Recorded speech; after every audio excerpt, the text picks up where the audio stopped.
DNA. They become woke, and then they sterilize their kids. And it's actually a subconscious eugenic policy. So I highly recommend the book. It's called Woke You. Well, why hasn't it worked by now?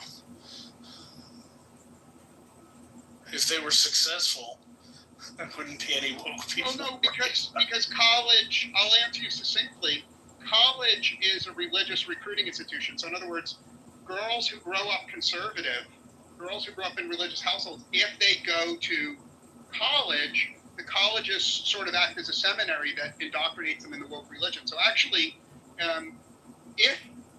if girls go to college, they will often renounce the religion they grew up with and adopt the woke religion. And if you doubt what I'm saying, I think it's pretty easy to confirm by looking at the political views of women who went to college versus skipped college. Oh wait, have you seen the before and afters? I mean, I've seen the statistics, not actual. There's somebody who compiled a bunch of photos of college-age women, right? So it's a photo like at high school graduation, and then it's a photo like after 4 years of college, and it's absolutely jaw-dropping how bad it is. Completely shaved heads, the pink hair, piercings, face tattoo, the whole fucking thing, the tired eyes of just crackheads. How could you possibly send children to college and not expect them to be brainwashed by the dominant ideology, right? It's kind of insane in hindsight for any parent to think that their kids can avoid it being indoctrinated into the woke. Or just look at the reaction to Harrison Butker's speech. How dare this Catholic guy at a Catholic college talk about good morals and forming families?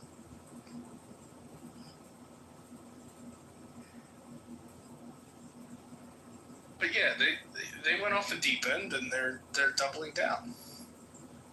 I don't think they're doubling down, Manville. The Overton window is shifting very rapidly. So I think that you're too pessimistic. I think the Overton window has already shifted, and it's continuing to shift. So that's why I'm such an optimist about America and Europe. Hey, well, 250 years of bipartisan effort has yet to seriously fuck this country up. Like there's a lot of God-given benefits to this piece of dirt that it's going to take a lot more than a couple decades of people being wrapped up in a cult to just completely fuck up like the largest, most climate-resistant piece of arable land on Earth.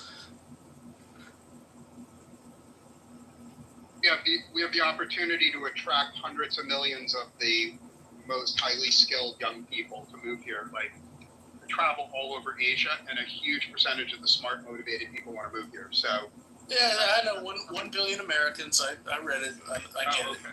I apologize for pushing that book so hard.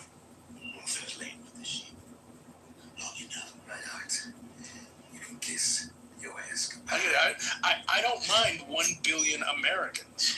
I just don't want to live in like the disunited states of all the other countries of the world decided to carve their own piece out of what used to be America, billion people group.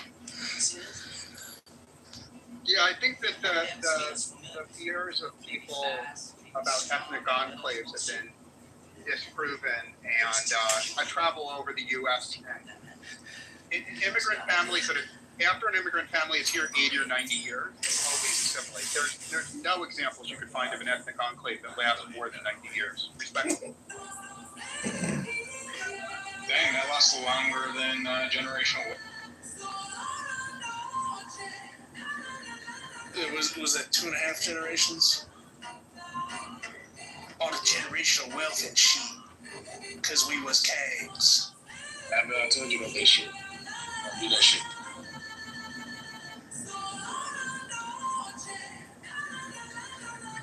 I just find reparations. You cannot tell me yourself. Why do you steal them?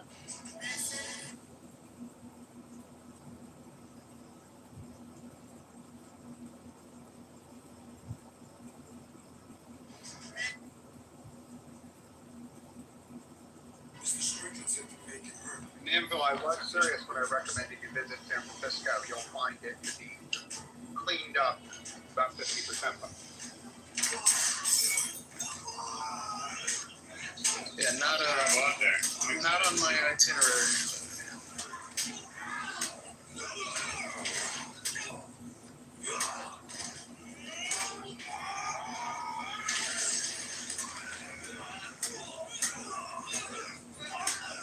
We're having so Atlanta's population declined.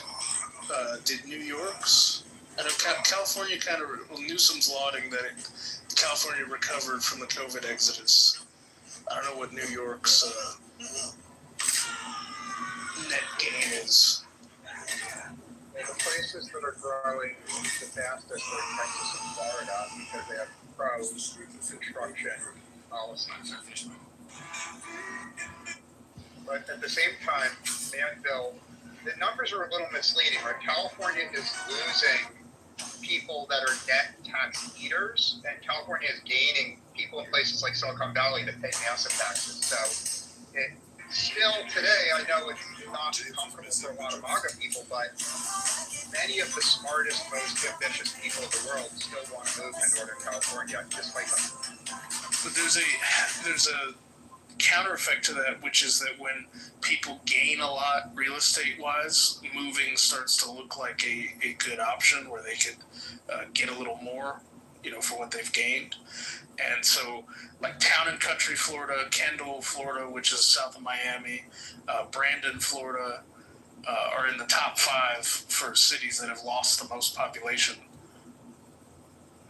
by 2023. Lehigh Acres is next. So Florida has 4 of the top 15. Yeah, I think a lot of MAGA people, first of all, they underestimate how important perfect weather is to rich people. I mean, a huge percentage of rich people really want to live in perfect weather. And then second of all, surrounding yourself with super, super smart people the way you can in Silicon Valley, it's worth a lot to a lot of people. So the MAGA people are correct when they say California has high taxes, but at least in my experience, most super smart rich people are willing to pay the taxes in order to have the benefits in order to. New York lost 328,000. That's an point because California is eroding its tax base in terms of like businesses now. They pay a lot of taxes. Yeah, they just lost In-N-Out, mostly because of taxes. Well, actually, she also said it was a shitty place to raise kids. It's more complicated than that, but yeah, that's annoying. She said it was because of the high cost of housing. None of her employees could afford to buy houses in California, but they could all afford houses in Tennessee. Do you think you see high population? Do you think you see higher populations of immigration to areas that contain that people? Like I have a lot of friends in the Bay Area who are Filipino in descent, and they go there when they come over because there's already a population, so it's easier for them to integrate. Well, what a lot of immigrants do that is really smart, and something that Americans should have been doing or should start doing, is they have like 3 or more generations, under one roof, or alternatively, they have like multiple siblings of the same generation under one roof. So what you can afford when you pool together and have like 3 brothers. Buy one large house, be able to take care of their grandparents there, have all their wives there, and have their kids in a better school district and all of that. And they're not stretching individually because they're sharing those costs. That's a much better way to go about things and have an asset that's going to be worth a lot. It's even better than you say, because most of the immigrant families I know that do that, both the mom and the dad work, and the grandparents take care of the children. So if you think about it, like, it's kind of retarded to pay for childcare when you could instead have a retired grandma and grandpa take care of the kids for free. And in my experience, I'm happy to hear criticism. I want criticism, but generally in white families, the grandparents are too lazy to give free childcare, but in immigrant families, the grandparents are so hardworking they will give all their kids free childcare. Or by the time a strong, independent white lady has left her law career behind and decides to have children at the super young, fresh age of 42, the grandparents are so close to being in the ground that you can't really trust them to take care of the kids. So No, we need to pull back from that, though. We need to pull back from that. I was looking it up. Please, Hold on a please, second. Black. Hold on. No, I was looking it up, and because I thought this, and I just wanted to verify it. But it turns out that there are several ethnic groups that have multi-generations living in one household. Asian Americans, who are an example of it would be Filipino, but Asian Americans in general. It says a quarter of Asian Americans live in multi-generational households in 2021. Hispanic Americans in 2021, 26% of Hispanic Americans lived in multi-generational households. And then Black Americans in 2021, 26% of Black Americans also reside in multi-generational households. I think that that's something that's actually been common for U.S. families in those particular demographics for a while. I think it's white Americans who tend not to do this, although some of them do it too, but probably to a lesser extent. Yeah, I jump in here because I've actually looked at this. I've tried it twice to bring my parentals into the household based off of these. I grew up in an area that was a lot of Cambodian, Laotian, and they had multi-generation. So I grew up seeing how well it worked, and I tried to implement that when I became an adult. And it comes down to the boomer generation having everything that they had at their fingertips. They essentially want to live their best life all the way through to death, not necessarily given to the family. And I'm being a little biased on this. This is on the white side of the racial structure. But yeah, no, it's definitely more prominent in the white community for those elders to be less attached to the grandkids, at least from my own experience. I mean, it might be biased here, but Your experience is mirrored in the data. The data is overwhelmingly terrible for the white community in terms of the willingness of white grandparents to move in and give unlimited free childcare is atrocious compared to all other groups. And I hope that's not anti-white racism, but it's just But the problem that I'm pointing out is very real, right? Tell me what generation seems off here on this list, right? Your grandparents are 85, your parents are 60 to 65, and you're not even 25, 26. What's off there? What's missing? and what you're saying is true, Manville, but even in white families where everyone reproduces at 27, there's still an unwillingness of the young, healthy, vigorous grandparents to give free childcare. So what you're saying is true, but I don't think it's 100% relevant. And we want to just take a look at what's happening. You know, There was a delay, building basements with and the question for like America's future, very expensive work. There's no question about in it. the general sense, is how many kids are millennials going to have? For a long time, and you're in charge. Because they've got like 5 to 10 years left, and that's it. Well, I'll answer. The data is very few. They're going to have very, very, very few kids, but will substitute super highly skilled immigrants. So I'm telling you, the birth rate will shock you and horrify you, but America will do well because we'll just be able to bring in and adopt super high skilled immigrants. So Tomato, are you going to adopt like 10 Indian kids who scored really, really high on a placement test and raise them? I'll answer you, Manville. The reason why most MAGA people have hated me for 5 years is specifically because I have pushed for 1 billion Americans. I've pushed for hundreds and hundreds of millions of super high skilled non-white immigrants. And the MAGA people, many of the MAGA people want America to stay mostly white, right? And I don't criticize them. They're entitled to want a white America. But my vision for America is America will be filled with the smartest, most high-skilled billion people in the world. We'll be a world power. And I'm not here to preserve a white America. That's why the MAGA people disagree with me. Now, at the same time, all the leftists hate me because, in my opinion, leftists want to bring in the stupidest and laziest and most criminal immigrants. That's my view of leftists. So leftists hate me because I don't like the leftist immigration policy, and the MAGA people hate me because I don't like the MAGA immigration policy. Okay, I'm done speaking. I'm happy. Hey, Tomato, I got a quick thing for you. With me in particular, I just spoke a second ago about my parent principles that I tried to move into the house. With me and my wife, with our children, we had less kids than our previous generations. My father had 12 siblings. I was the baby of 6. I only have 2 kids because I had less help than the previous generations. But both me and my wife have had long conversations about this, and we're like, we're going to be significant help to our children because of the lack that we have. Do you think that this might be a change in dynamic or thought process for, we'll put it in quotations, for white America?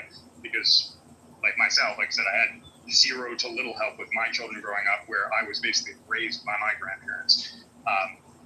Do you see a demographic change on that? I think what you're doing is wonderful. I think what you're doing is wonderful. I praise you to the moon. I also think when you and your wife retire, you should consider having some extra kids using IVF and surrogates, right? With today's technology, there's no reason why you can't have 4 kids of your own using surrogates when you retire. And I think what you're doing is great. However, from a broad demographic standpoint, no. The very, very few white people will do what you're doing. Very few white people will help with the kids. And the white birth rate in America, ignoring the super religious white people, the white birth rate in America is going to plummet to less than 1. And you can already see the future of America is already happening in Seoul. In Seoul, the average woman has 0.5 children and dropping. I think that's definitely going to happen to the white population in America if the religious. Well, the Koreans are dead. Like, no, I don't believe any population in human history has bounced back above a 1.2 or 1.1 ever. Yeah, you're In correct. fact, it might even be 1.4. But the same thing will happen to atheist white people in America. It's guaranteed that the atheist white birth rate will fall to the same shitty level as the birth rate in Seoul. Yeah, in that case, there's done, and there's no white people to save. First of all, the white religious people will continue growing rapidly. I only talked about white atheists. Like, man, you all white people together. White people are not a monolith. The super religious white people have a very healthy birth rate, and the non-religious ones have a shit birth rate. Yeah, that's true. You know, on the child raising thing, the thing that I think where people are fucking up is because it's easy to really screw up a kid. It's hard to, just inject a crap load of talent on top on something that's not there. You do a lot of that, when you select your partner. But aside from that, the stay-at-home mom or a grandparent to take care of the kid while you're working instead of like using daycare and after-school programs, that's a huge leg up. The 529 savings plans or the prepaid college locking in like lower rates, that's a great option to have in your back pocket. But I think what kids are where they're being led astray is they're kind of not taking on jobs. They're focusing really intently on school. They're going to college and they're kind of exploding with optionality, and they're going into these really interesting but low paying or not paying at all professions where the only real job prospects are like teaching the exact same coursework you just took. And they're sitting there in piles of debt. Well, hold on. If you could somehow raise your 14 something year old to be able to just like bag groceries at Publix or whatever grocery store, have just our Home Depot cashier, something entry level with a good company that had really good benefits, their retirement, you would have to work 30 years as a doctor in a major metro area to pass that person. So the way the market went in the last. You're correct, but there's already a move in Republican states.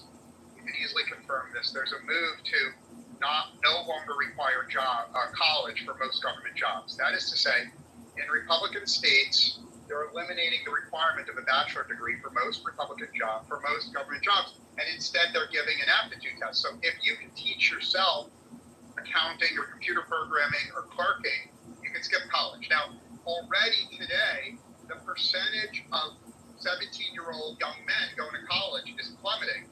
Instead, there's already a move into the more lucrative, skilled professions. It's not as great as you would like to see. Now, the other thing, and the other thing that is important for you to acknowledge is, yes, from an economic standpoint, college debt is a bad idea. However, Manville, there's ample evidence that the experience of living in a college dormitory for 4 years, living in a dormitory with people your own age, is necessary for the development of social skills and emotional skills. So when they do apples to apples comparisons between people who spent 4 years living in the dorm, socializing with people, and people who spent 4 years with their parents, the people who live with their parents for 4 years are pretty fucked up. So even if you assume, I'll lay on my plate, even if you assume that kids learn in college, that the education is worth nothing, the evidence, which no one in MAGA wants to hear, is living in a dormitory for 4 years in a dorm is helpful socially.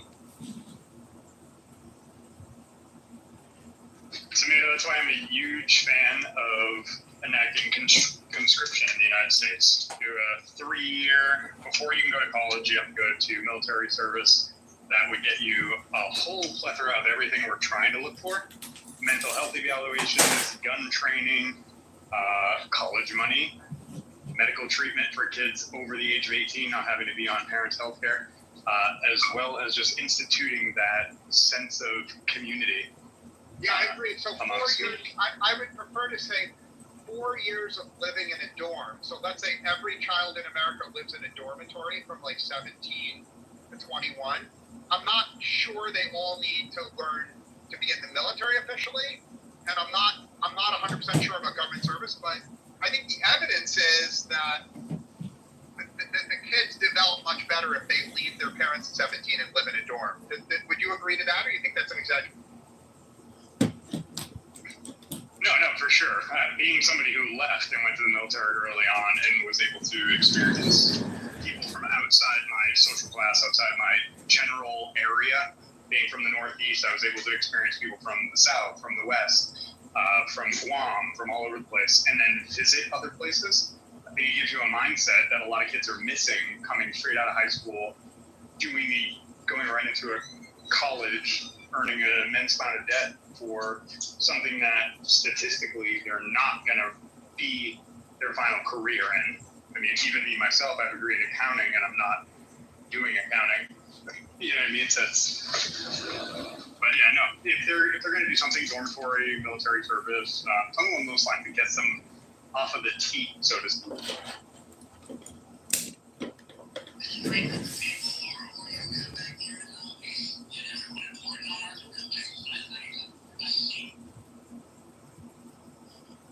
I think there's also evidence that the collapse in the marriage rate in the U.S., and it's been an apocalyptic collapse, and the collapse in marriage has preceded the collapse in births. A lot of it has to do with like young people lack social skills, broadly speaking, compared to people in your generation. So it may be necessary for the survival of America for there to be some program to teach kids between 17 and 21 actual social skills that will get them married. Because if you don't, we're going to head for a real collapse, in my humble opinion. Isn't that why you have a high immigration rate?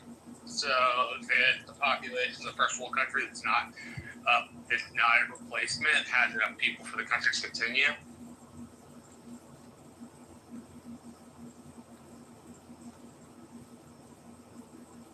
No, this is a serious question. I'm not asking about illegal immigrants. I'm asking about traditional migrants.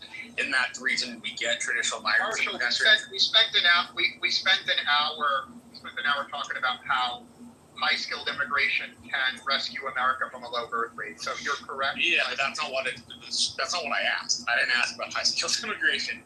I asked you about immigration, period. Well, since Hold on, we didn't spend an hour talking about it, but it did come up, and he asserted that shit. But I didn't agree to that. I don't even think that's true. To be fair, but it did get broached in the room. That's true. Yeah, I don't know what his answer to your question was going to be, but Yeah, I don't know what it's going to be either. I'm still very curious, right? Don't most first world nations have immigration programs that at least partially help them deal with the fact that their internal replacement rate is below the number it's supposed to be? Well, I'll answer you very briefly. I've always advocated 1 billion Americans. And so when I come on Clubhouse and push for 1 billion Americans, that has to imply a very, very high immigration rate, Marshall. There's no other way to math. 1 billion. 1 billion. You want us to get up there with China and India? you want us to triple our fucking population? Yeah, and At what time frame? There's a book I posted in the room chat. It's called 1 Billion Americans. It's a very sober, clear plan to get to 1 billion. And what time frame? What time frame? Over like 3 decades. 30 years? That's You really realize that the procreation's He gone way wants to see down. five-figure rents. That's what he wants. Procreation's gone down 30 significantly. years, you want us to triple our population? Yes. That's wild. So that's like 300 million per 10 years, roughly? Correct. So it's 30 million a year? We're gonna increase our shit by 30 million a It year? would be about 200 million a year. But yeah. I'll post the book in the room chat. Yeah. Well, I don't know. My math is off, but I don't know. 200 every 10 years. It's 200 every 10 years? Yeah, 200 million times 3.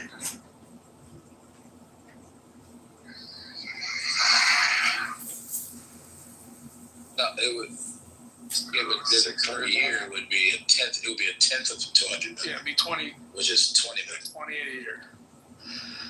Yeah, okay, fine. So my math was not that off, but 20 million a year is incredible. That's what Joe Biden started. No, he didn't. It's not true at all. All it was what Tucker told me. So 20 million more births in a year, excess births. That's crazy. That's, Yeah, you know, that you're talking about. But they discussed the implications of the cultural, religious, other aspects of foreigners coming into this country.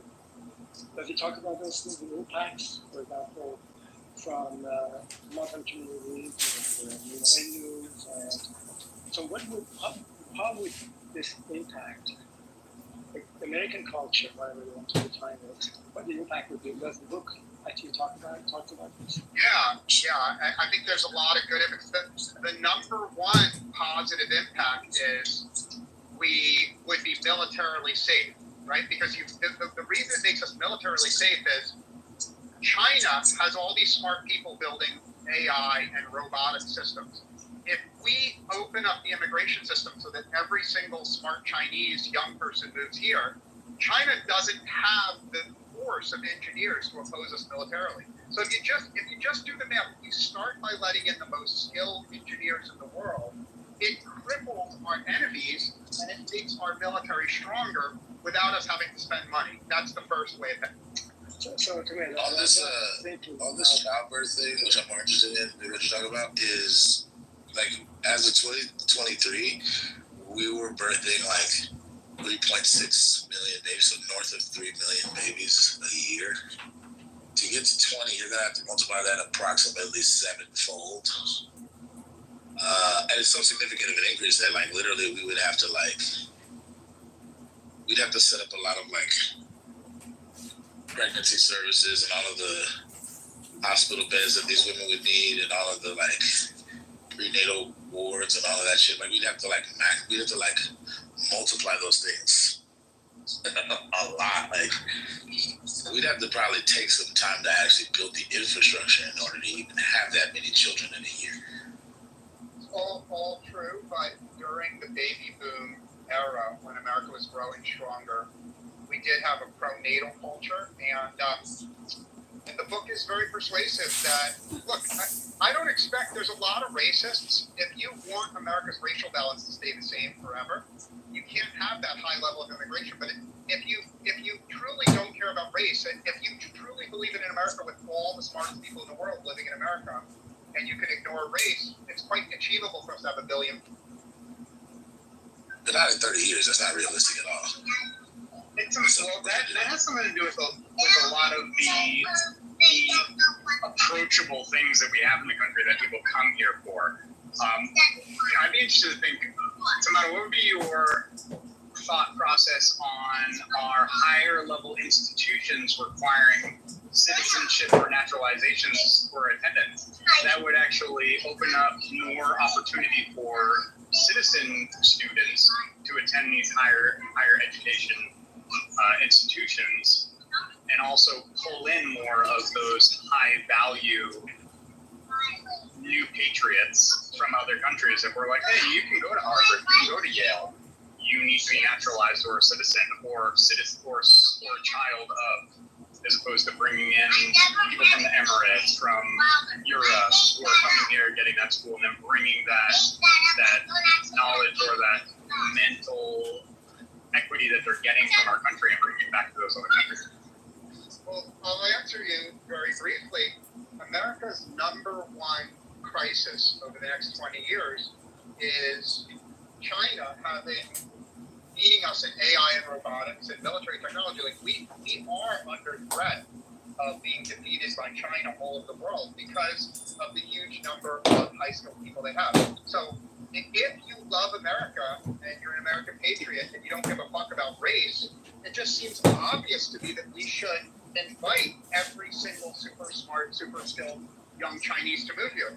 And if imagine if the 200 million smartest young Chinese engineers all left China and moved here, like China would be fucked and we would be safe from them defeating us. Now, on the other hand, if the racists win, make no mistake, the racists want to let in no Chinese immigrants. Well, if you leave those smart people in China, they will eventually build weapons and fuck up.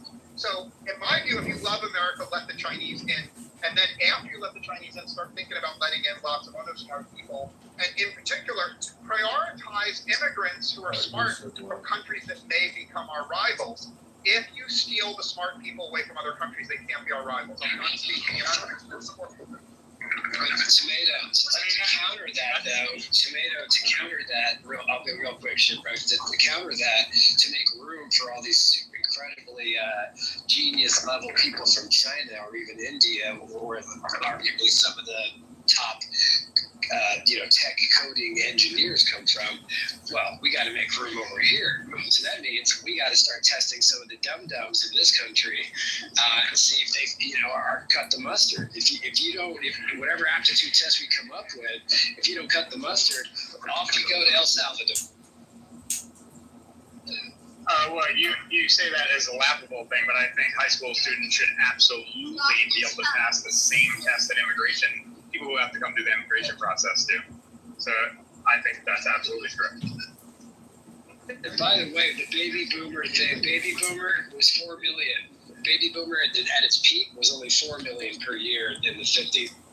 So I reject the idea that there's not physical space. I mean, if you go